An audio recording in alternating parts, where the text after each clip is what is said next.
Buenas tardes. Se abre la sesión pública de esta Sala Regional del Tribunal Electoral del Poder Judicial de la Federación convocada para esta fecha.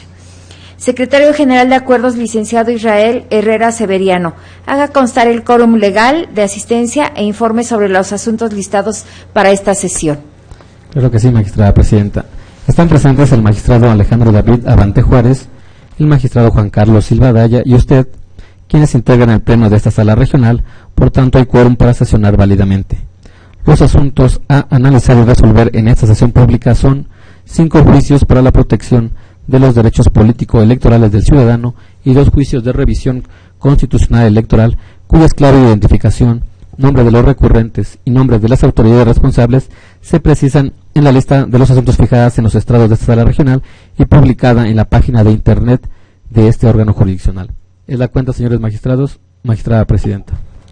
Magistrados, solicito su anuencia para que se informe de los asuntos a analizar y tratar y resolver en esta sesión. Si están de acuerdo, sírvanse manifestarlo en votación de manera económica. Una vez aprobado el orden del día, secretario de Estudio y Cuenta, licenciado Santiago José Vázquez Camacho, informe de los asuntos turnados a la ponencia del magistrado Alejandro David Abante Juárez.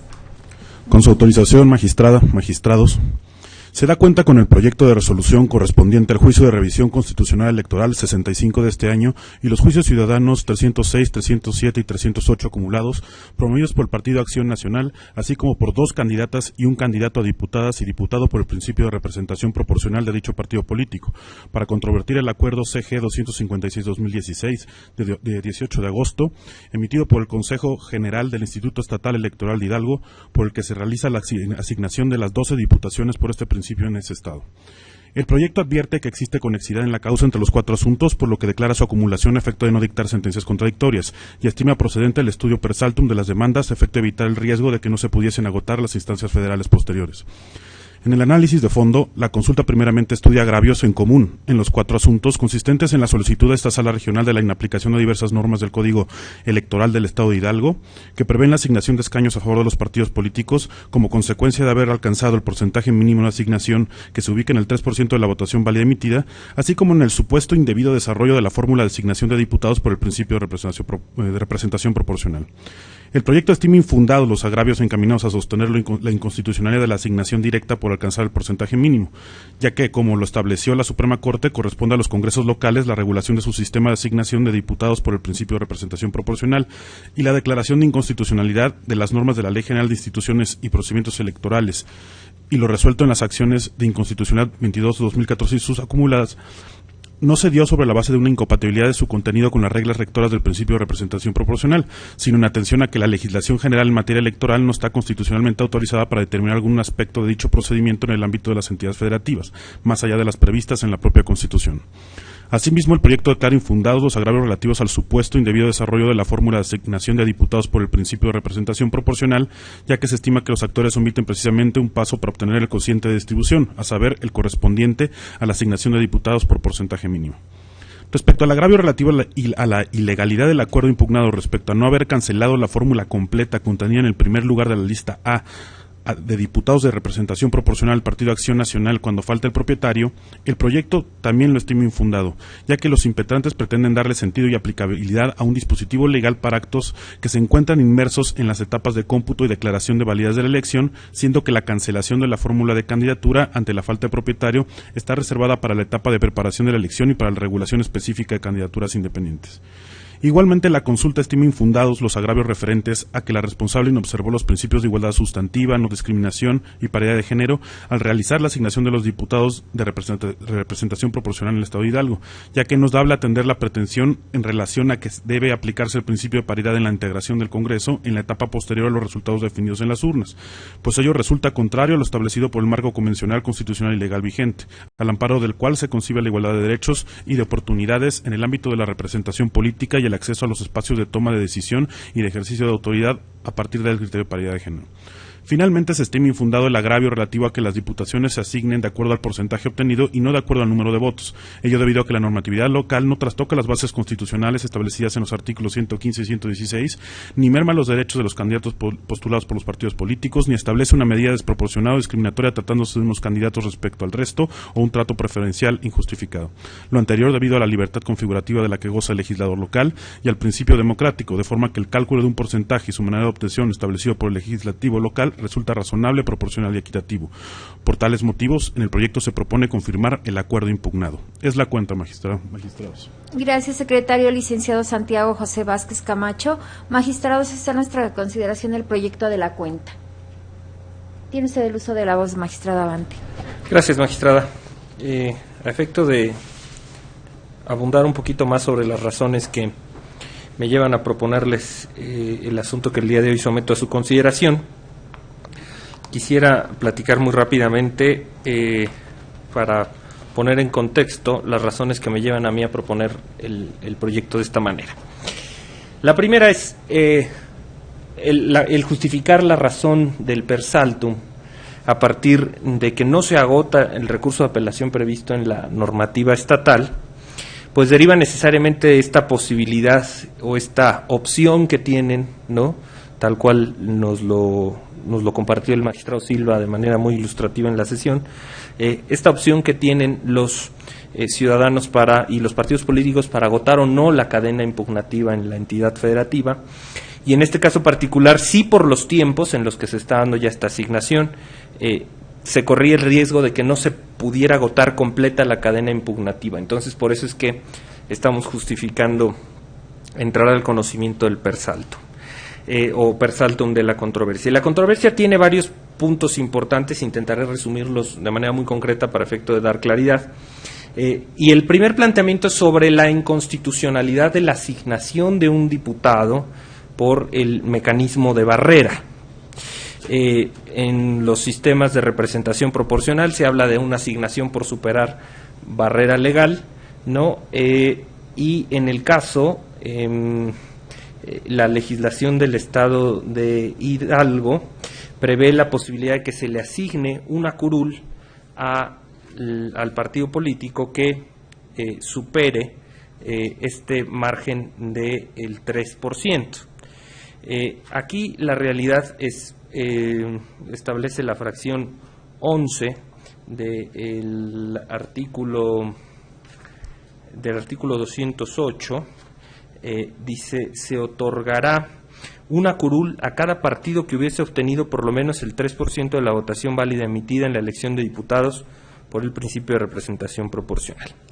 El Partido Acción Nacional comparece a esta instancia a alegar en esencia que esta disposición es inconstitucional porque así lo había determinado la Corte al analizar la controversia derivada de la Ley General de Instituciones y Procedimientos Electorales y la Ley de Partidos Políticos. Y ciertamente hay un planteamiento en este sentido que se hizo por parte del Partido del Trabajo y del PRD en su momento ante la Suprema Corte, pero la razón por la que se declaró inconstitucional no es por el mecanismo en sí de la asignación por barrera, sino porque se trataba de una invasión de esferas de atribuciones de la legislatura local. Y así quisiera ser muy puntual en cuanto a que en el proyecto se rescatan las consideraciones de la Corte en este sentido, y se dice, palabras más, palabras menos, que los conceptos de violación en aquella acción de inconstitucionalidad eran fundados a partir de que el párrafo tercero de la fracción segunda del artículo 116 dejó en manos del legislador local los términos en los que habrían de diseñarse las fórmulas de asignación de diputados de RP, y ello significa que la legislación general en materia electoral no está constitucionalmente autorizada para determinar algún aspecto de dicho procedimiento. Esto es, la razón de inconstitucionalidad fue una invasión de esferas de atribuciones y no el mecanismo de asignación de diputados por barrera. En consecuencia, no existe la inconstitucionalidad que afirma el partido político ocurría en este caso.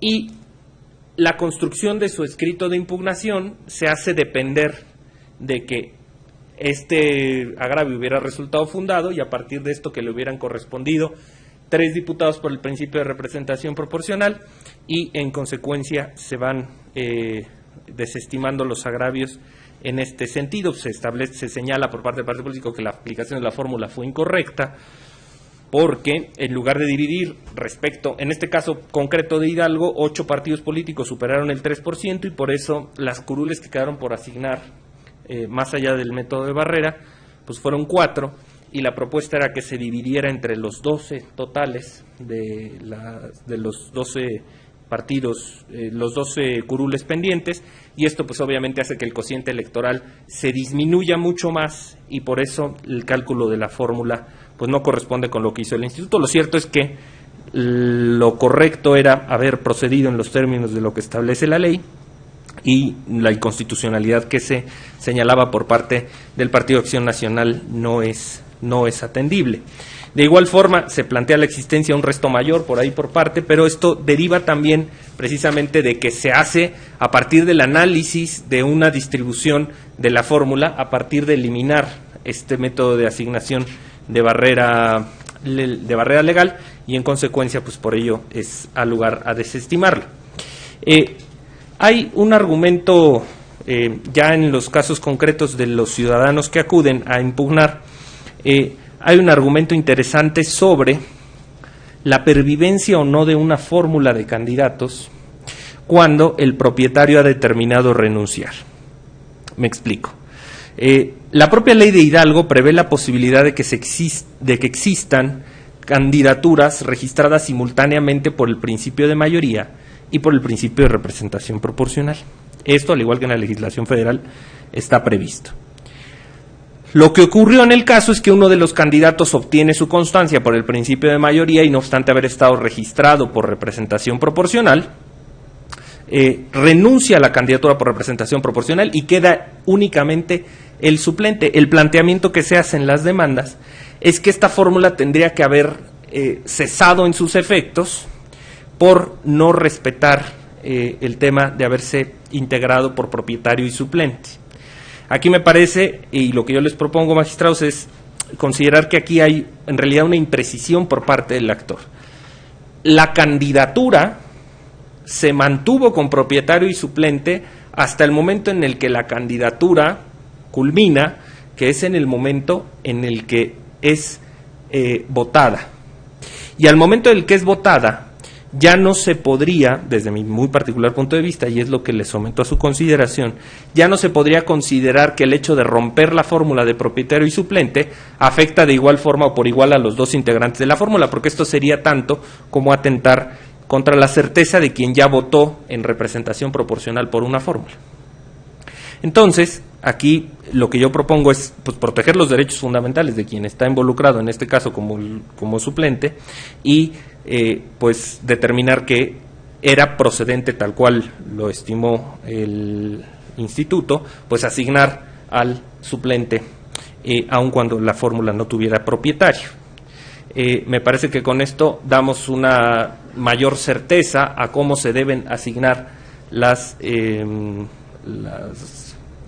diputaciones por el principio de representación proporcional y se da una claridad y se completa el sistema, de modo que no se impide a una fórmula que fue votada, aun cuando esté ya nada más el suplente, pues impedirle el derecho de acceso al ejercicio del encargo, máxime que no existiría ninguna justificación desde mi muy particular punto de vista para que esto ocurriera. Y hay un argumento que me parece ser que es del todo trascendente para la tarea de los órganos jurisdiccionales en materia electoral, y es si los órganos de representación popular deben integrarse paritariamente por hombres y mujeres, esto es, si al momento de realizar la asignación se debe realizar una compensación para integrar mujeres al órgano ya para el desempeño de la función. Creo que como tribunales nos corresponde valorar y ponderar todos los aspectos que en nuestro ámbito de atribuciones estén relacionados para poder hacer y potenciar en mayor medida los derechos involucrados. Pero sí considero que existe una porción, tal cual lo sostienen varios doctrinarios, una porción que representa ser un coto vedado. una porción que representa ser una esfera la cual los tribunales, por más que nos intentemos aproximar, no podemos romper la estabilidad de esta esfera. Esto le corresponde a los poderes de la Unión en el ámbito de sus competencias. Y el determinar que incidiéramos ya sobre la integración de la representación política paritariamente y decidiéramos romper el orden de las listas que están para efecto de garantizar que se integren solo mujeres para compensar esta situación, me parece que resquebrajaría este sistema y permitiría introducirnos a este esquema de coto vedado que ya a los tribunales, desde mi muy particular punto de vista, no es posible. Insisto, es un tema que no es posible analizarlo a través, desde mi muy particular punto de vista, por la vía jurisprudencial. No que no sea deseable, no que no sea materialmente conseguible, pero esto es materia de una estructura de negociación política en el seno del órgano legislativo y en los diferentes momentos y situaciones que se deben tomar en consideración en la discusión política. Modificar el orden o el esquema de representación política de un Estado o de un país es tarea de los poderes que lo conforman. Y cada uno tenemos que asumir parte de nuestra responsabilidad.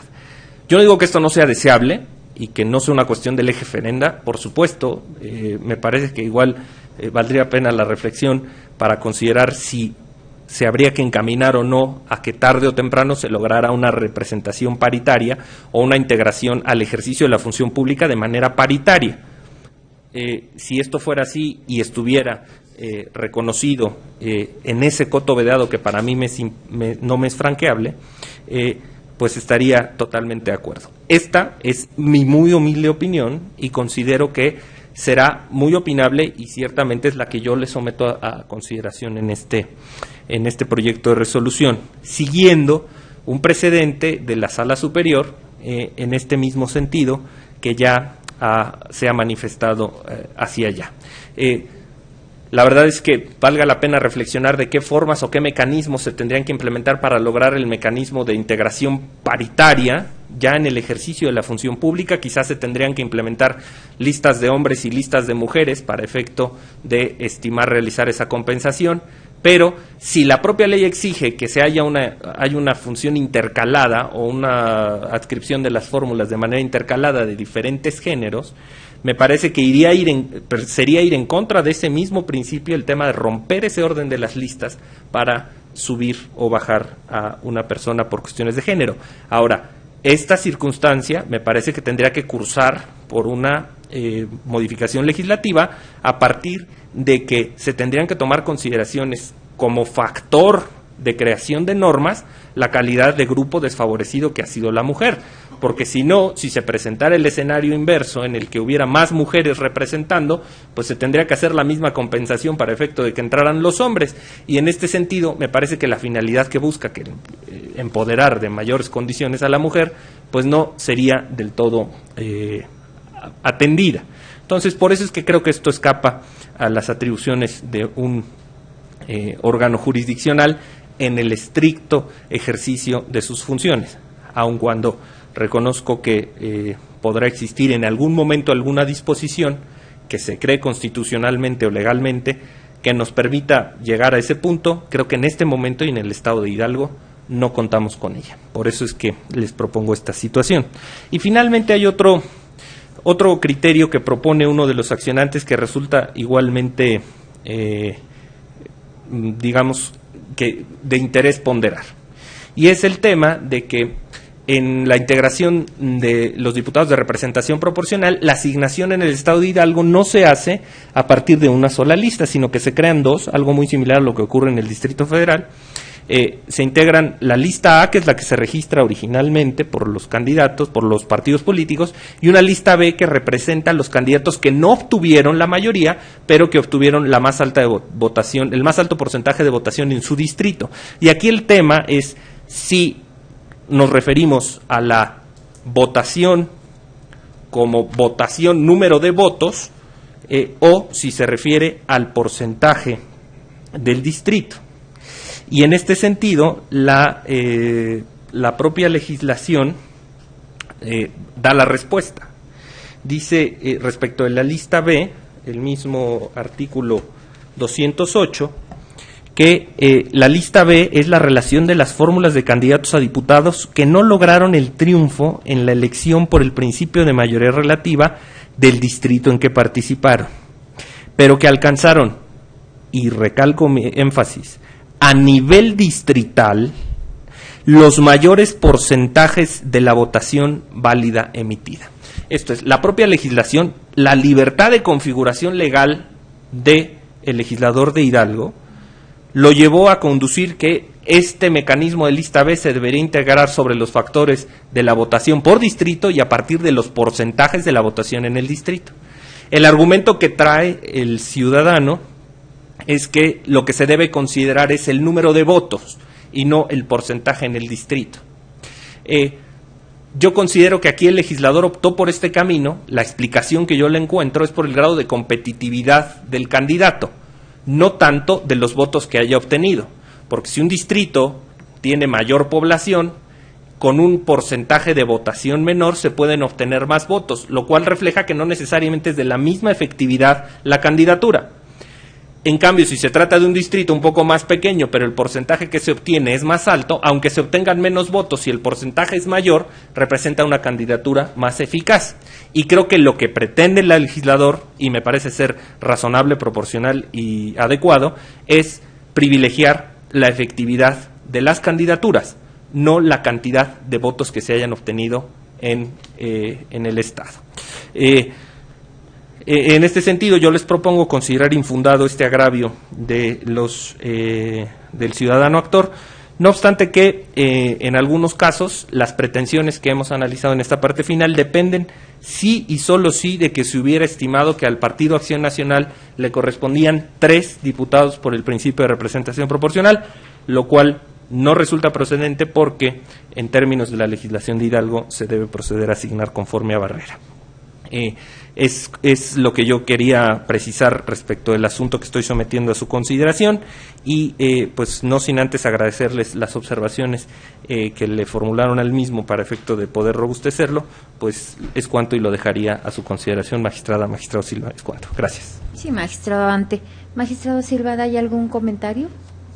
Muchas Tiene gracias. usted el uso de la voz. Bien, estoy conforme en esencia con los planteamientos que se proponen en el proyecto relativo a la asignación de diputados por el principio de representación proporcional. Esto es conforme con las reglas, las bases y las reglas que se establecen en la Constitución Federal. Se identifica muy bien desde mi perspectiva en qué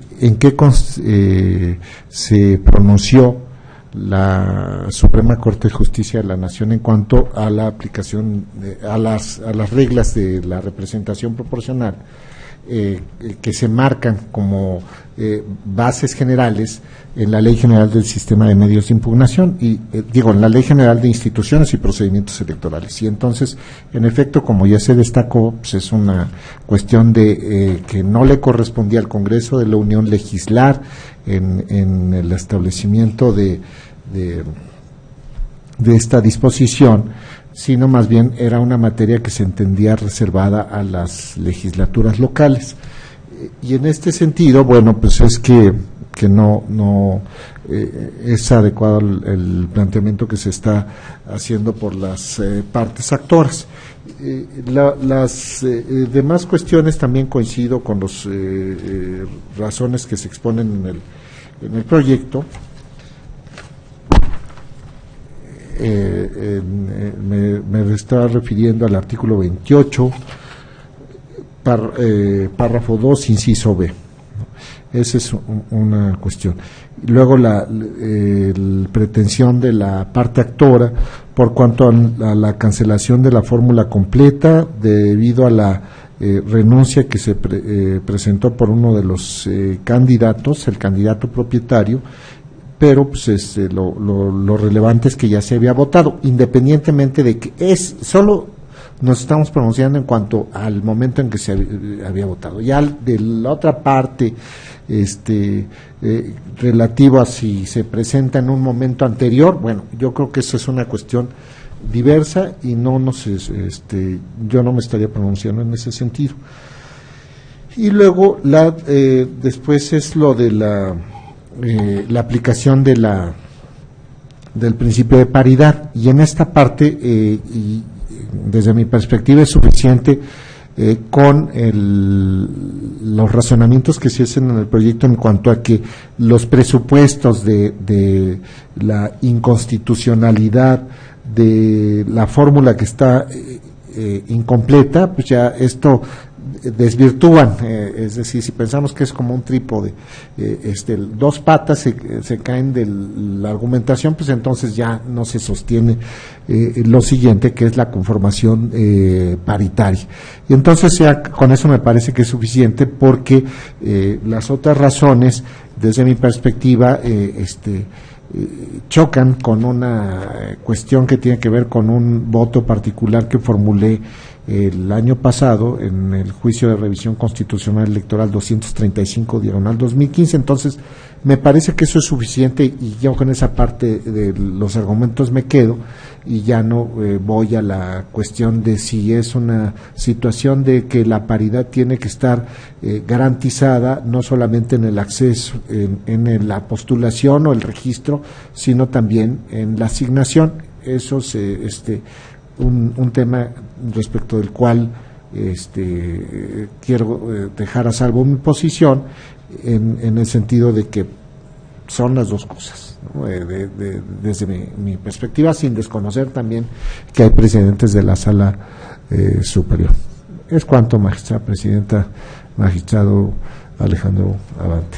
En cuanto a lo que señala al final de su intervención, magistrado, ¿estaría formulando algún voto? Sería un voto aclaratorio, nada más, en ese sentido. Muy bien, tome el dato, secretario general de acuerdos.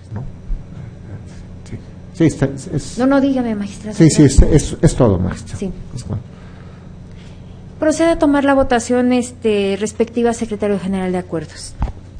Con gusto, magistrada presidenta. Magistrado Juan Carlos Silva Daya. Con el proyecto y formulando un voto aclaratorio puntual en cuanto a las razones de paridad de género. Gracias, magistrado. Magistrado Alejandro David Abante Juárez. Es mi propuesta. Gracias, magistrado. Magistrada Marta Martínez Guarneros. A favor en los términos que ha sido expuesto el proyecto y circulado el mismo. Gracias, magistrado. Magistrada, le informo que el proyecto fue aprobado por unanimidad de votos, con el voto aclaratorio que emitirá el magistrado Juan Carlos Silva Daya. En consecuencia, en los expedientes ST-JRC 65-2016 y sus acumulados se resuelve. Primero, se acumulan los juicios ciudadanos ST-JDC 306-2016, ST-JDC 307-2016 y ST-JDC 308-2016 al diverso juicio ST-JRC 65-2016. En consecuencia, agréguese copia certificada de la presente sentencia a los juicios acumulados. Segundo, es procedente la vía per saltum solicitada en términos de los fundamentos y consideraciones contenidas en el considerando tercero de esta sentencia. Tercero, se confirma en lo que fue materia de impugnación el acuerdo CG 256-2016. Secretario de Estudio y Cuenta, licenciado David Velázquez Salguero, informe de los asuntos turnados a la ponencia a mi cargo. Con su alteración, magistrada presidenta, señores magistrados. Doy cuenta con el proyecto de sentencia de los expedientes JRC 66 y JDC 305, ambos de este año, promovidos por el Partido de la Revolución Democrática y por Francisco Javier Contreras Navarro, respectivamente, por medio de los cuales controvierten el acuerdo emitido por el Pleno del Consejo General del Instituto Estatal Electoral de Hidalgo, relativo a la asignación de sindicaturas de primera minoría y regidurías por el principio de representación proporcional, para la integración de los ayuntamientos en la citada entidad federativa, entre ellos el correspondiente al municipio de Pachuca. En primer término, se propone la acumulación de los expedientes de mérito por existir conexidad en la causa. En cuanto al agravio correspondiente a la incorrecta aplicación de la fórmula de asignación de los cargos a regidores por el principio de representación proporcional para integrar el Ayuntamiento de Pachuca de Soto Hidalgo, se propone declararlo infundado, pues tal y como se razona en el proyecto, el artículo 219 del Código Electoral del Estado de Hidalgo es inconstitucional y por ende procede la inaplicación de la misma. Ello es así, ya que tal y como se ha evidenciado, dicha parte normativa no es idónea ni necesaria ni proporcional a los principios rectores de nuestra Carta Magna, a saber, la distinción al derecho a ser votado de manera independiente, en virtud de que dicho apartado normativo excluye indebidamente a las candidaturas independientes de la posibilidad de acceder a los cargos de elección popular en condiciones de igualdad. Vulnera el carácter igualitario del voto al restringir la eficacia del voto de los ciudadanos que se manifiesten a favor de una candidatura independiente y violenta las finalidades del principio de representación proporcional. Por lo tanto, con todo lo sustentado por los actores, el Consejo General del referido Instituto Electoral correctamente consideró incluir a las candidaturas independientes en el proceso de asignación de regidurías por el principio de representación proporcional, ya que lo realizó con base en el derecho de humano a integrar un órgano de representación política previsto en el artículo 35 de la Constitución General de la República, tutelando los valores protegidos por el citado principio de proporcionalidad y el de pluralismo político. Por lo que hace al agravio relacionado con la incompetencia de la autoridad administrativa al realizar los controles de constitucionalidad y de convencionalidad, al negar el acceso al cargo de regidor por el principio de representación proporcional, se propone declarar inoperante, en principio, al haber sido estudiados con anterioridad los agravios relacionados con los temas de la incorrecta operación aritmética realizada en la asignación de las regidurías de representación proporcional por parte del citado Consejo, así como el concerniente con la supuesta inobservancia a la prohibición de contemplar a los candidatos independientes en la asignación de candidaturas y regidurías de representación proporcional. Además, este órgano jurisdiccional advierte que si bien la parte actora señala que la responsable carece de competencia de origen para determinar la aplicación de la fórmula de representación proporcional de los candidatos independientes, lo cierto es que del acuerdo 257 se desprende que la citada autoridad administrativa únicamente siguió el criterio establecido por la Sala Superior de este Tribunal Electoral, en el sentido de que a fin de cumplir con el principio de igualdad en el acceso a los cargos públicos, le reconoció a las candidaturas independientes el derecho a participar en la asignación de regidurías por el citado principio. Por lo que respecta al agravio relacionado con la inegibilidad de los candidatos que integran la planilla de candidatos independientes, el mismo se considera inoperante, ya que el actor sustenta sus alegaciones con base en el supuesto incumplimiento de requisitos procedimentales y administrativos que desde su perspectiva no cumplió la planilla de candidatos independientes. Sin embargo, la inobservancia de los requisitos en comento no encuadran dentro de aquellas cualidades que debe cumplir un candidato para ser elegible. En ese orden de ideas, para que esta sala regional pudiera entrar al estudio del tema de elegibilidad, era necesario que la parte actora alegara que uno o varios de los candidatos independientes no cumplían con una de las condiciones previstas en la normativa para ser elegibles, aspecto que, como se ha señalado, no se cuestiona en el juicio de revisión constitucional electoral, que se resuelve de manera acumulada. Por último, por cuanto hace al agravio referente a la supuesta violación a los principios de garantía de audiencia y de debido proceso, la ponencia propone calificarlos como infundados, pues estima que el acuerdo impugnado no tiene el carácter de un acto privativo de derechos, tal y como lo afirma el actor, o en su caso, que la autoridad administrativa le tuviera que otorgar el derecho de audiencia, toda vez que el acto combatido en principio obedece a una atribución de la autoridad administrativa electoral. Además, para el procedimiento de la asignación de regidores no se contempla en ningún momento el otorgamiento de dicha garantía. Es la cuenta, magistrada presidenta, señores magistrados. Gracias, secretario licenciado David Velázquez Salguero. Magistrados, está a nuestra consideración el proyecto de la cuenta. Sí, magistrado. Sí. Bien, magistrada, yo estoy de acuerdo con los planteamientos que se hacen por su ponencia y que le llevan a concluir que el actuar de la autoridad responsable se debe confirmar, fundamentalmente por la cuestión de que una de las premisas básicas es del partido político es lo relativo a la que fue lo relativo a que la autoridad indebidamente desde la perspectiva del actor asignó a los regidurías por el principio de representación proporcional a los candidatos independientes. Esto desde la perspectiva del actor fue incorrecto, dado la restricción que existe en el Código Electoral del Estado de Hidalgo. Y entonces, que es el artículo 219 de esta entidad federativa, del Código Electoral respectivo. Entonces, desde mi perspectiva, bueno, además de que existe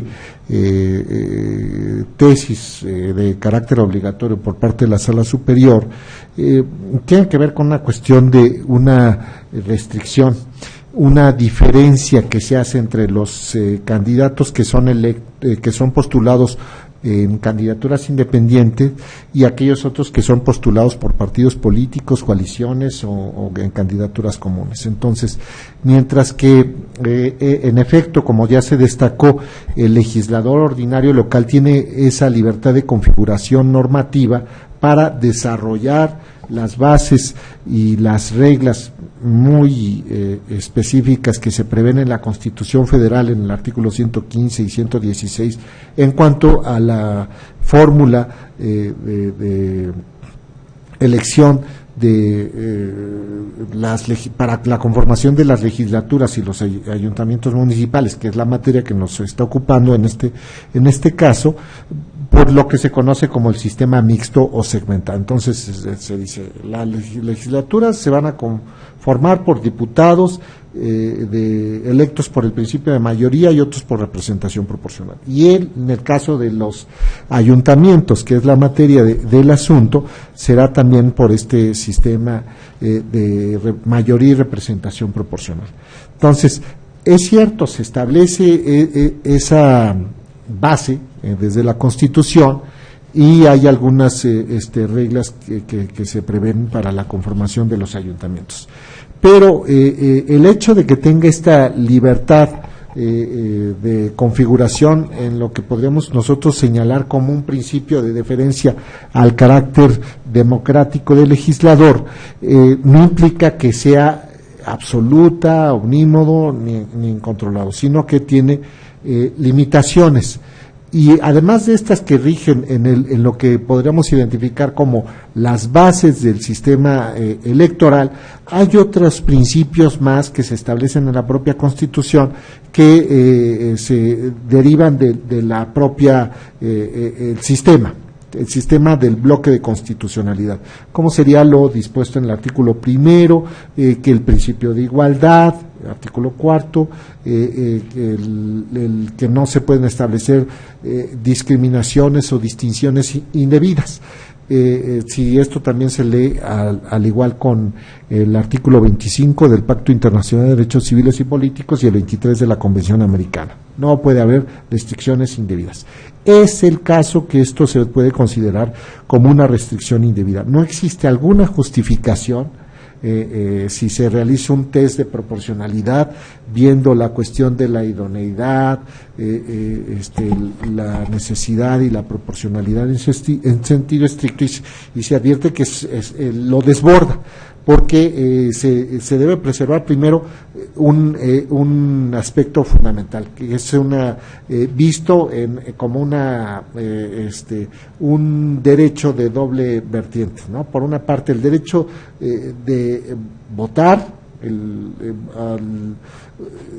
darles a todos los votos el mismo peso, y por otra el derecho de ser votado. Entonces, para acceder a los cargos públicos no puedes establecer estas diferencias. No hay razón para establecerla, no se advierte, como bien se dice en el proyecto, y es el caso de que por eso resulta adecuado el que se inaplique al caso lo dispuesto en este artículo 219 del Código Electoral del Estado de Hidalgo. Y entonces, a partir de esto es que ya los cálculos que se vienen haciendo por los actores son que resultan inadecuados. Se habla de algunos otros cuestiones, salud, lo de la incorrecta aplicación de la fórmula, lo de la incompetencia de origen del Instituto Estatal Electoral, que es podríamos traducirlo como no está dentro de sus facultades. La cuestión está también haciendo valer otros aspectos de inelegibilidad y violación a los principios de garantía de audiencia y de debido proceso. Pero bueno, que están muy bien tratados en el proyecto y por eso estoy de acuerdo. Pero esta parte que es la que a mí me importa, me parece adecuada. Además de que, insisto, la jurisprudencia de la Sala Superior resulta obligatoria para las salas, para las autoridades administrativas, tanto del ámbito federal nacional, Instituto Nacional Electoral, como los denominados institutos públicos locales electorales. También les es obligatorio. Entonces, mientras que es una cuestión que ya esté definida, me parece que no podría irse por alguna otra vertiente distinta. Y entonces esto tiene como consecuencia que ya se van realizando una interpretación conforme de las disposiciones aplicables que conciernen a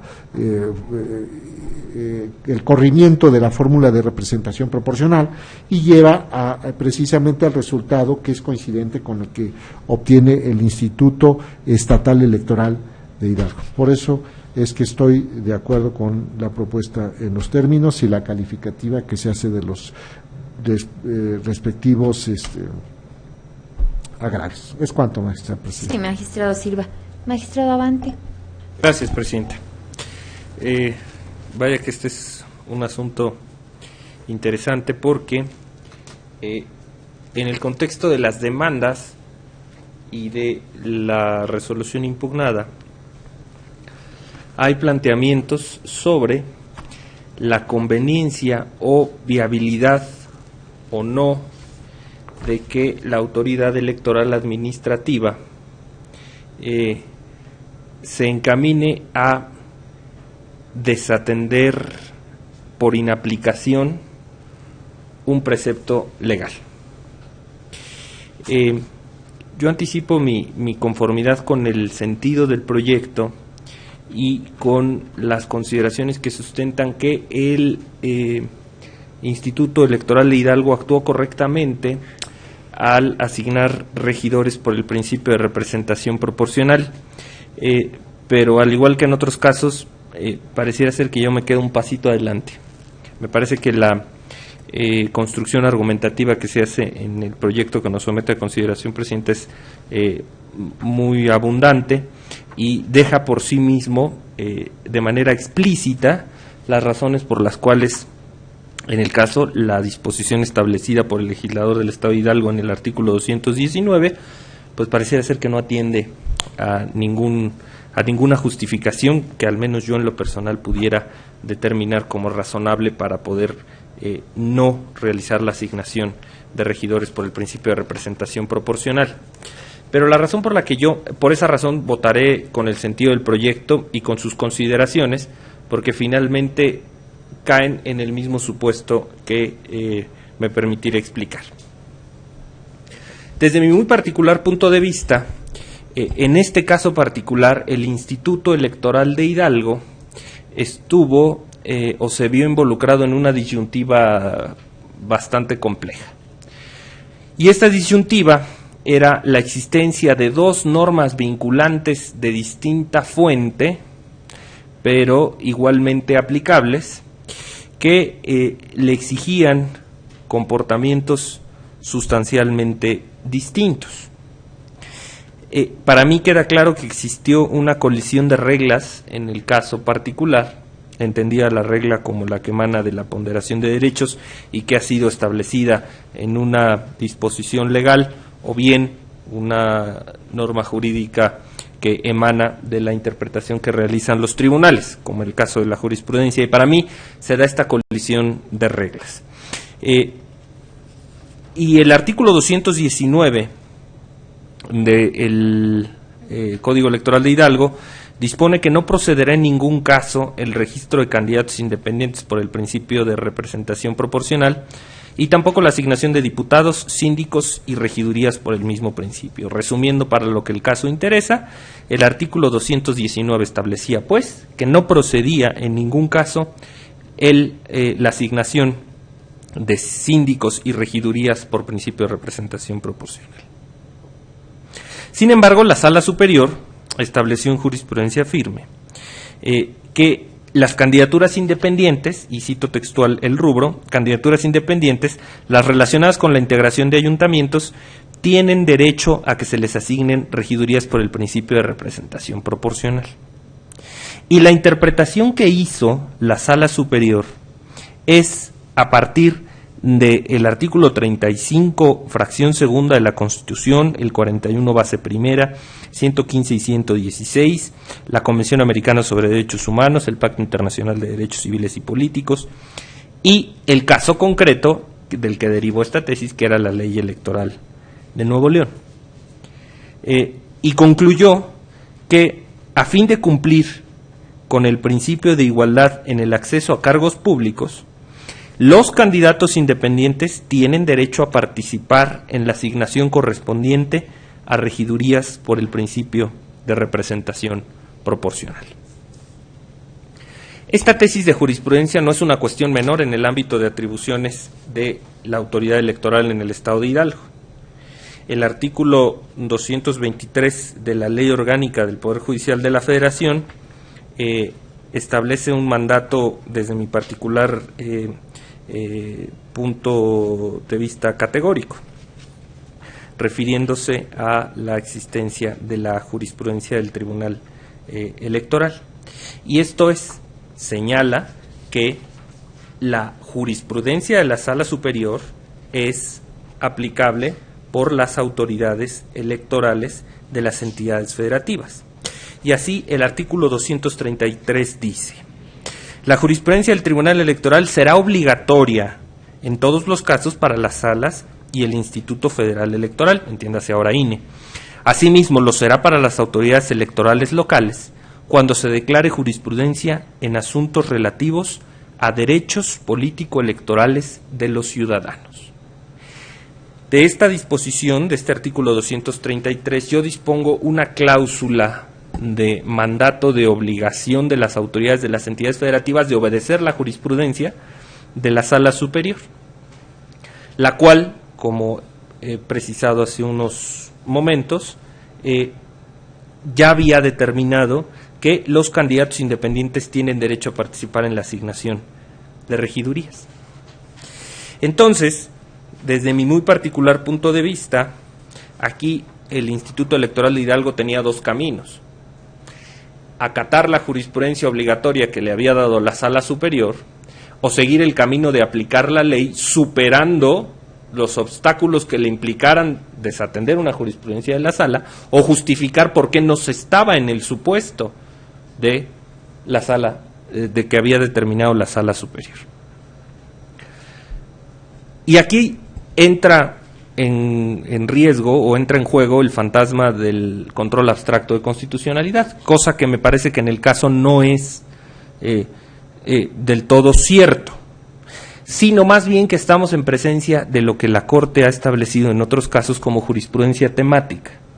Esto es, respecto de un tema en específico, la Suprema Corte de Justicia delineó aspectos que se referían a la interpretación de situaciones de hecho o aspectos legales que resultaban ser de alguna forma interpretables en términos de la jurisprudencia temática. Y el caso más común, pues, es el caso del derecho de alumbrado público, en el cual la Suprema Corte de Justicia determinó que todas las legislaciones que establecieran este tipo de mecanismos de cobro pues resultaban ser contrarios a la Constitución, y no solo incluyó las que estaban presentes en ese momento, sino las futuras. Y actualmente en los juzgados de la Federación el manejo del derecho de alumbrado público, cuando se refiere a una impugnación, pues ciertamente va caminando o va cursando por un tema de inconstitucionalidad desde la presentación de la demanda por jurisprudencia temática. Igual pasó con el tema de multas fijas. Cuando se establece que una multa fija resulta ser contraria a la Constitución, cualquier multa fija le es aplicable la jurisprudencia temática, y en ese sentido pues podrá ser observable. Y aquí entra en riesgo o entra en juego la situación de si una autoridad administrativa puede o no puede inaplicar una disposición legal. Y yo diría, a ver, vayamos siendo igual haciéndonos responsables de que puede o no puede una autoridad administrativa no observar una jurisprudencia de la Sala Superior. Las dos son reglas y las dos implicarían una inaplicación. Entonces, creo que cuando se está en este escenario de conflicto o de colisión de reglas, lo que se tiene que hacer es darle solución en términos del artículo 1 de la Constitución. Y en este sentido, fallar respecto de lo que sea más favorable a la persona. Pero quisiera citar en particular una tesis aislada que surge incluso de manera previa a la reforma constitucional de 2011 del artículo 1 de la segunda sala de la Suprema Corte, que se refiere al entonces Instituto Federal de Acceso a la Información Pública, y dice que debe interpretar las leyes de su competencia conforme a los derechos de la persona. Y me dirigiría a una parte muy específica del criterio, en el que dice que la aplicación de la debida fundamentación y motivación, o la aplicación del control de legalidad que tiene encomendado este instituto, no le conduce a que aplique las leyes de forma irrazonable, poniendo en riesgo el goce efectivo de alguno de los derechos de la persona.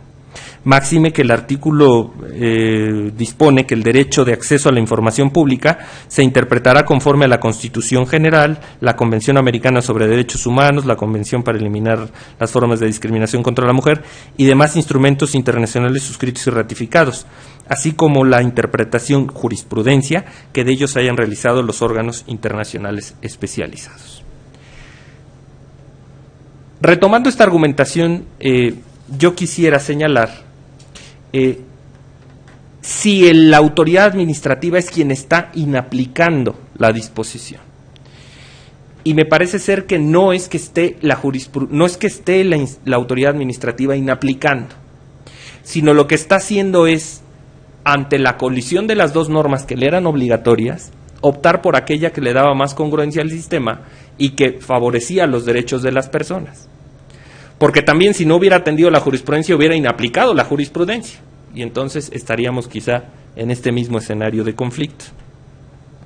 Pero en el caso de que hubiera optado por inaplicar la jurisprudencia, pues estaríamos entrando en un verdadero brete, porque hubiera optado por una interpretación que hubiera restringido los derechos de las personas, que hubiera generado un conflicto, al menos desde mi punto particular de vista, en cuanto a los resultados de la elección, y finalmente hubiera dejado una opción política sin representación, que para mí es lo más importante.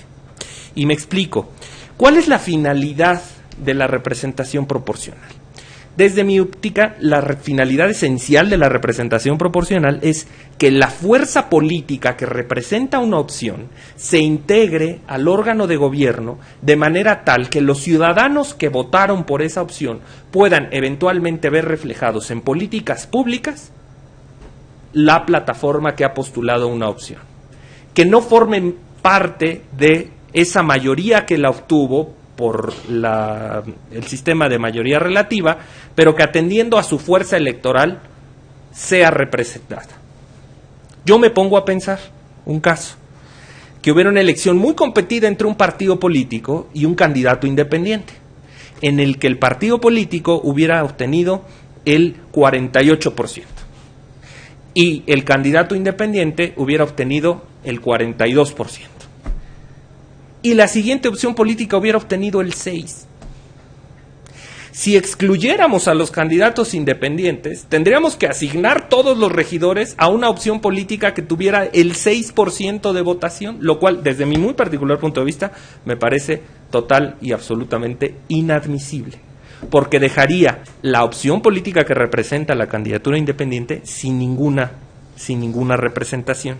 Entonces, el aspecto en el que yo me quedo un paso antes de lo que usted nos propone, Presidenta, es en el sentido de que estas ponderaciones que se hacen de manera muy clara y contundente en el proyecto ya fueron realizadas por la Sala Superior del Tribunal, y tan es así que le condujo a establecer jurisprudencia, y esta aplicación de la jurisprudencia no es automática, aunque sea obligatoria.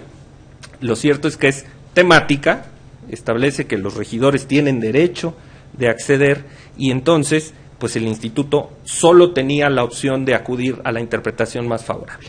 Y tenía otro margen todavía de restricción para no optar por restringir derechos, que es la progresividad, la interpretación progresiva de derechos, que esa sí pudo eventualmente incluso generar una responsabilidad para el Estado mexicano, porque si no hubiera aplicado la norma de manera tal que hubiera potenciado el derecho, pues sería una norma regresiva que impediría el acceso de una opción política a la representación en el órgano de gobierno en perjuicio directo no solo de los ciudadanos que participaron como opción, sino de quienes votaron por él. En ese sentido, yo considero que la autoridad administrativa no inaplicó lisa y llanamente el artículo 219, sino que al existir esta otra norma o esta otra regla ponderada por la Sala Superior, optó por la que le diera mayor plenitud al sistema y que favoreciera la representación ciudadana. Es por eso es que creo y estoy convencido que el Instituto Estatal Electoral de Hidalgo, en este caso, actuó conforme a sus atribuciones y apegado a derecho al considerar la asignación de regidores por el principio de representación proporcional a los candidatos independientes. Es cuanto, Presidenta. Magistrado Silva. Sí, magistrado Abante. Magistrado Silva. Secretario General de Acuerdos, proceda a tomar la votación respectiva. Claro que sí, magistrada. Magistrado Alejandro David Abante Juárez. Conforme con el proyecto, con las razones que he manifestado en mi intervención. Gracias, magistrado. Magistrado Juan Carlos Silva Daya. Con el proyecto. Gracias, magistrado. Magistrada Marta Martínez Guarneros. Es mi propuesta. Gracias, magistrada. Magistrada, le informo que el proyecto fue aprobado por unanimidad de votos con las precisiones realizadas por el magistrado Alejandro David Abante Juárez. En consecuencia, en los expedientes STJRC 66-2016 y su acumulado STJDC 305-2016 se resuelve. Primero, se acumula el expediente STJDC 305-2016 al diverso expediente STJRC 66-2016 por ser este el más antiguo. En consecuencia, glósese copia certificada de la presente sentencia al juicio acumulado. Segundo, es procedente la vía per saltum. Tercero, no se reconoce la calidad de terceras interesadas y coadyuvantes de Ariana Janet Fernández Vázquez y Dalia del Carmen Fernández Sánchez en términos de lo determinado en el considerando cuarto de la presente sentencia. Cuarto, se inaplica al caso concreto el artículo 219 del Código Electoral del Estado de Hidalgo en la porción que ha quedado señalada en la presente sentencia. Por tanto, infórmese a la Sala Superior de este Tribunal Electoral para los efectos previstos en el artículo 99, párrafo sexto de la Constitución General de la República. Quinto, se confirma en lo que fue materia de impugnación el acuerdo CG 257-2016 aprobado el 18 de agosto del año en curso por el Consejo General del Instituto Estatal Electoral de Hidalgo, mediante el cual se realizó la asignación de regidurías por el principio de representación proporcional a fin de integrar el Ayuntamiento de Pachuca de Soto, entre otros. Secretario de Estudio, sí, magistrado Abante. Con la súplica, si se me pudiera permitir ingresar al engrose un voto razonado por aclarando esta situación. Sí, muy bien, magistrado Abante. Gracias. Secretario General, tome nota. Sí, magistrada, queda anotado. Gracias. Secretario de Estudio y Cuenta, doctor Guillermo Sánchez Rebolledo, informe del asunto turnado a la ponencia del magistrado Juan Carlos Silva Daya. Consultación, magistrada presidenta, señores magistrados. Doy cuenta con el proyecto correspondiente al juicio para la protección de los derechos políticos electorales del ciudadano número 309 de este año, promovido en la vía per saltum por el ciudadano Paul Acosta Ramírez, en contra del acuerdo aprobado por el Consejo General del Instituto Electoral de Hidalgo, mediante el cual, entre otros aspectos, se asignaron regidurías por el principio de representación proporcional en el municipio de Tepeapulco. En el proyecto se propone conocer el asunto en la vía per saltum, ya que de agotar la instancia local la parte actora y considerando la proximidad de la toma de protesta del cargo que se cuestiona, esto es, el 5 de septiembre del año en curso, podría conllevar a que las instancias nacionales no puedan conocer el asunto, lo que confirma que sea optativo el agotamiento de la instancia local. El actor señala esencialmente que la responsable, al emitir el aludido acuerdo, en tratándose del citado municipio, no se observaban las reglas de asignación de regidurías de representación proporcional establecidas en los artículos 210, 211, 212 y 219 del Código Electoral del Estado de Hidalgo, pues señala que, en el último precepto legal invocado, se dispone que en ningún caso procederá el registro de candidatos independientes por el principio de representación proporcional y tampoco la asignación de diputados, síndicos y regidurías por el mismo principio, por lo que su pretensión consiste en que solo participen en dicha asignación los partidos políticos y coaliciones, excluyendo a los candidatos independientes. Incluso estima que, si tales reglas de representación proporcional no fueron impugnadas ni sufrieron modificación alguna, previamente al plazo de 90 días que se dispone en el artículo 105, fracción segunda, penúltimo párrafo de la Constitución Federal, dichas reglas deben prevalecer. En concepto de la ponencia, los agravios resultan infundados, ya que la jurisprudencia emitida por la Sala Superior de este Tribunal Electoral es obligatoria para las salas regionales, así como para las autoridades electorales locales, por lo que fue correcta la actuación del responsable al actuar en acatamiento a lo previsto en las jurisprudencias 4/2016 y 5/2016, puesto que los razonamientos que sustentan los precedentes que les dieron origen subsisten en el caso, ya que las planillas de los candidatos independientes no deben tener un trato diferenciado con las planillas de candidatos a partidos políticos para acceder a la asignación del cargo de regidores por el principio de representación proporcional, pues contienen igualdad de circunstancias de un proceso electoral, por lo que la votación obtenida en la planilla de candidatos independientes sí debe ser considerada para efectos de determinar la votación válida emitida, pues de no considerarla se provocaría una distorsión en la fórmula de asignación de regidurías de representación proporcional. Sin perjuicio de ello, como lo refiere el actor, la diferencia del caso con lo razonado en la jurisprudencia aplicable es la restricción expresa para las candidaturas independientes en la asignación de regidurías por el principio de representación proporcional contenida en el artículo 209 del Código Electoral del Estado de Hidalgo, la cual, al no superar el test de proporcionalidad por no ser una medida idónea, necesaria y proporcional, se propone su inaplicación en el caso. Por otra parte, se propone declarar infundado el agravio del actor, en el que aduce que, si no se cuestionaron en su momento diversas disposiciones del Código Electoral del Estado de Hidalgo vinculadas con la asignación de representación proporcional a través de la acción de inconstitucionalidad, ello no impide a que esas disposiciones sean analizadas en un acto concreto de aplicación, pues en el proyecto se pone de relieve que, con base en lo establecido en el artículo 99 de la Constitución Federal, corresponde a las salas de este Tribunal Electoral conocer de actos concretos de aplicación como en la especie acontece. De ahí lo infundado del agravio en estudio. Por ende, al resultar infundado los agravios, se propone confirmar el referido acuerdo en lo que fue materia de impugnación. Es la cuenta, magistrada presidenta, señores magistrados. Gracias, secretario doctor Guillermo Sánchez Rebolledo. Magistrados, está a nuestra consideración el proyecto de la cuenta. Sí, magistrado, adelante. Gracias, presidenta. Únicamente, en este caso, estamos en una situación o una hipótesis muy similar a la que hemos analizado en el asunto anterior. Y yo me remitiría a las consideraciones que vertí en mi anterior intervención, por lo cual, en dado caso de que, como se perfila, el asunto resulte aprobado por unanimidad como tal, se me permitiera ingresar un voto razonado en los mismos términos en los que lo hice en el juicio de revisión constitucional que hemos aprobado recientemente. Es cuanto, presidente. Sí, magistrado, adelante. Tome nota, secretario general de acuerdos. Sí, magistrado. ¿Alguna intervención adicional? Por favor, proceda a tomar la votación respectiva. Con gusto, magistrada. Magistrado Alejandro David Abante Juárez. Voto a favor del proyecto con las razones de mi intervención en el asunto anterior. Gracias, magistrado. Magistrado Juan Carlos Silva Daya. Es mi propuesta. Gracias. Magistrada Marta Martínez Guarneros. A favor, formulando voto razonado. Magistrada, le informo que el proyecto fue aprobado por unanimidad de votos, con el voto razonado que ha anunciado usted, así como con los razonamientos que emitió el magistrado Alejandro David Abante Juárez respecto al juicio de revisión constitucional electoral anterior. ¿Es voto concurrente de mi parte? Sí. A ver, ¿cómo tomo nota, perdón? Me había dicho que razonado, magistrada. El voto razonado es el del magistrado Abante, sí, y voto concurrente de parte. Ok, en esos términos, magistrada. Sí, gracias. En consecuencia, en el expediente STJDC 309-2016 se resuelve. Primero, es procedente el juicio para la protección de los derechos político-electorales del ciudadano en la vía per saltum. Segundo, se inaplica en el caso lo dispuesto en el artículo 219 del Código Electoral del Estado de Hidalgo en cuanto a la restricción para las candidaturas independientes en la asignación de regidurías por el principio de representación proporcional. Tercero, infórmese a la Sala Superior de este Tribunal Electoral para los efectos de lo dispuesto en los artículos 99, sexto párrafo de la Constitución Política de los Estados Unidos Mexicanos y sexto párrafo 4 de la Ley General del Sistema de Medios de Impugnación en materia electoral. Cuarto, se confirma lo que fue materia de impugnación el acuerdo impugnado. Señores magistrados, ¿algún comentario adicional?